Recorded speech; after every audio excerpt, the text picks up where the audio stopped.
મારા કામ પર જતા રસ્તાની કોરે વ્હીલચેરમાં બેઠેલા એક ઘર વિહોણા માણસને હું કોકવાર જોઉં છું, પણ હું તેને જોઈને આગળ ચાલી જાઉં છું.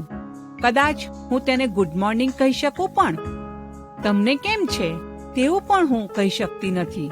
મને ઘણી વખત નવાઈ પણ લાગે છે કે શું ખરેખર તેને વ્હીલચેરની જરૂરિયાત છે કે કેમ, કે પછી કોઈક આધાર ટેકાની જરૂર છે. પછી એક ઠંડી વરસાદી રાત્રિએ મારો દીકરો રોની મને ચોકલેટ લઈ આવવા કહ્યું. તેણે મને પૂછ્યું કે તે શું વધારાનો કામળો લઈ શકે.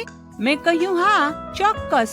કબાટમાંથી તેણે એક કામળો ખેંચી લીધો, તેની ચોકલેટ લીધી અને કહ્યું, મમ્મી તમારો આભાર. પછી દરવાજા તરફ આગળ વધ્યો.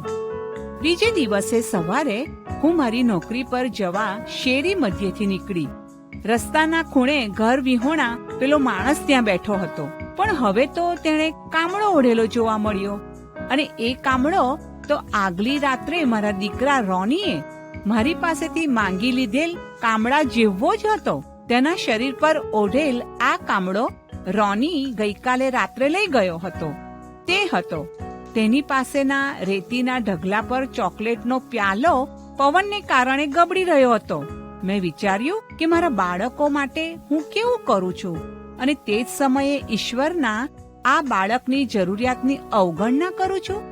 જો મેં તે જ સમયે નિર્ણય કર્યો કે આવતીકાલે આ માણસને મારા ઘરે બપોરે ભોજન માટે બોલાવીશ.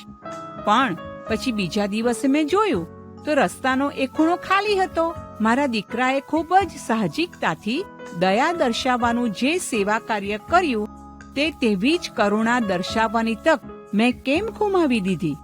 બાઇબલમાં હિબ્રુ 13 અને 2 લખ્યું છે, પરોણાગત કરવાનું ભૂલો નહીં, કેમ કે તેથી કેટલાય કે અજાણતા દૂતોને પરોણા રાખ્યા છે.